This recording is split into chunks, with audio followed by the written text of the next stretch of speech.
Dubai अपनी ऊंची ऊंची इमारतों के लिए बहुत ही ज्यादा फेमस है। पहले दुबई इतना सक्सेसफुल नहीं था।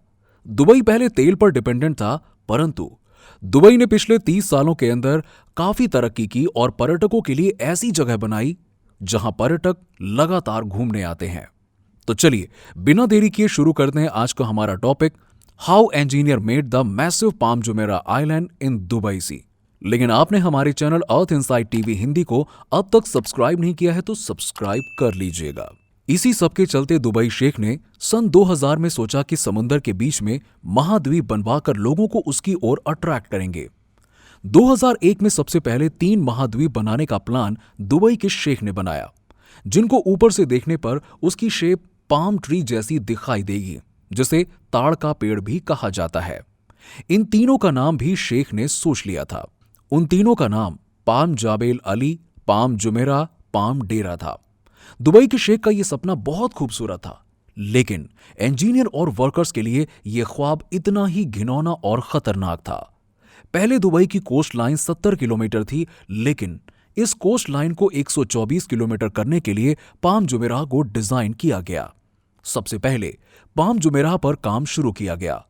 ये इन तीनों में सबसे छोटा महाद्वीप था और दुबई की कोस्ट लाइन में 80% का इंक्रीमेंट हुआ था। लेकिन केवल एक ही पाम जुमेराह से दुबई में काफी मुनाफा हो रहा था, जिससे यूएई के रूलर बहुत ही ज्यादा खुश हुए और उन्होंने बचे हुए दोनों प्रोजेक्ट पर भी काम शुरू कर दिया। दुबई के शेख समुंदर से 5 किलोमीटर तक फैला एक ऐसा आइलैंड बनवा रहे थे जिसका नाम पाम जुमेरा रखा गया। समुंदर के बीच आइलैंड बनवाने का जो ख्वाब शेख ने देखा था वो बहुत खूबसूरत था। इस आइलैंड में सभी सुख सुविधाएं मौजूद थीं और सभी विला के बाहर प्राइवेट बीच, स्विमिंग पूल और एकदम लग्जूरियस सुविधाएं थीं।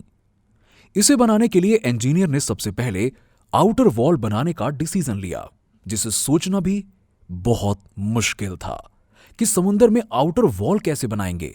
ये केवल पत्थरों से ही मुमकिन हो सकता था। इसे बनाने के लिए लगभग 99 लाख टन पत्थरों का प्रयोग किया जाता, लेकिन इतने पत्थर अरेंज करने में बहुत प्रॉब्लम हुई थी। 99 लाख टन पत्थरों को अरेंज करने के बाद भी यदि आउटर वॉल में एक भी पत्थर गलती से भी गलत अरेंज हुआ तो 1 सेकंड में पाम जुमेराह पानी में बह जाता, जिसके चलते एक एक पत्थर को चेक करने के लिए 30 मीटर पानी के नीचे पत्थर की पोजीशन को चेक किया जाता था। और जब पोजीशन ठीक होती थी तो जो पानी के अंदर जाता था वो ओके करता था, जिसके बाद नेक्स्ट स्टेप लिया जाता था।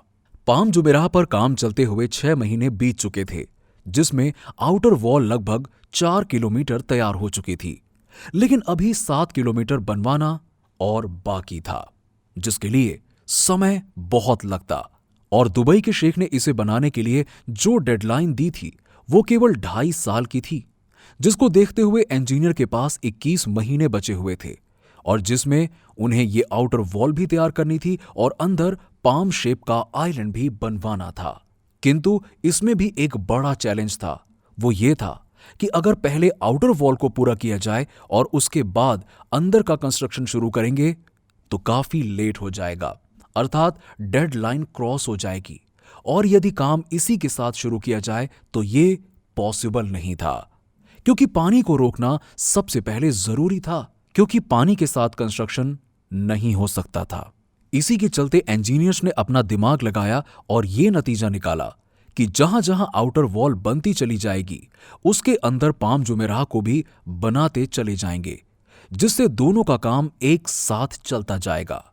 अभी इन सबको ये फेस कर ही रहे थे कि तभी सर्दियों का मौसम आ गया, जिसके चलते 2 महीने काम बिल्कुल रुक गया, क्योंकि सर्दियों के मौसम में वहां तेज हवाएं और तूफान रहता है, जिसके चलते कंस्ट्रक्शन चलाना नामुमकिन था।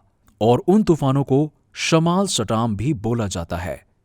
इस आइलैंड को बनाने के लिए 94 मिलियन क्यूबिक मीटर रेत चाहिए थी, जिसका वजन लगभग 1.5 करोड़ टन रेत चाहिए था, जो चौंकाने वाला था। परंतु सऊदी अरब में यहां तो रेत की कोई कमी नहीं है। फिर भी सोचने वाली बात है कि यहां पर इंजीनियर्स इतना टेंशन में क्यों थे, क्योंकि सऊदी अरब में जो नॉर्मल रेत पाया जाता है वो बहुत ही बारीक होता है, जो पानी में एकदम से घुल जाता है। इंजीनियर्स को चाहिए था मोटा रेत। और रिसर्च के बाद पता चला कि समुंदर में लगभग 10 किलोमीटर बॉटम पर इतनी रेत थी जो इस आइलैंड को बनाने के लिए काफी था। समुंदर से रेत निकालने के लिए डेजर का इस्तेमाल किया गया। एक डेजर में 8000 टन वजनी रेत ला सकते थे, परंतु इतना सफिशिएंट नहीं था क्योंकि समय बहुत कम था और जिसके चलते कई डेजर का यूज किया गया जो कम समय में काफी रेत को लाना पॉसिबल कर सकता था। आइलैंड पानी से बाहर दिखने लगा था, लेकिन चिंता की बात यह थी कि क्या आइलैंड की शेप पाम ट्री जैसी ही आ रही थी, जिसके लिए सैटेलाइट की मदद ली गई और उससे यह पता चला कि जितना काम अभी तक हुआ है वो बिल्कुल ठीक डायरेक्शन में चल रहा है और सही शेप देने के लिए जीपीएस का भी यूज किया गया। अधिकतर काम पूरा होने के बाद एक प्रॉब्लम सामने आई जो ये थी कि अंदर का पानी नए चुनने की वजह से बदबूदार हो गया था, जिसके चलते इंजीनियर्स ने आउटर वॉल के दोनों ओर स्पेस कर दिया और जिससे एक साइड पानी आ सकता था और एक साइड पानी जा सकता था, जिससे पानी एक जगह ना रुके और बदबू ना हो। और ये प्लान सक्सेसफुल रहा। हाइड्रोडील ड्रिल मशीन से रेत को फिक्स भी कर दिया गया, जिससे आने वाले समय में रेत फिक्स रहे और किसी और प्रॉब्लम का सामना ना करना पड़े। इस तरह 2.5 लाख पॉइंट्स को टारगेट किया गया और रेत को फिक्स कर दिया गया। इस प्रकार लगभग 40,000 वर्कर्स की हेल्प से 3 सालों में इस मेगा प्रोजेक्ट को पूरा कर दिया गया। अगर आपको हमारे द्वारा दी गई जानकारी पसंद आई है तो आप हमें कमेंट सेक्शन में कमेंट करके जरूर बताइए और इस वीडियो को ज्यादा से ज्यादा लोगों में शेयर कीजिए और इन्फॉर्मेटिव और नॉलेज से भरे टॉपिक्स के लिए हमारे channel Earth Inside TV Hindi को सब्सक्राइब जरूर कर लें। मिलते हैं आपसे अगले वीडियो में। Thanks for watching.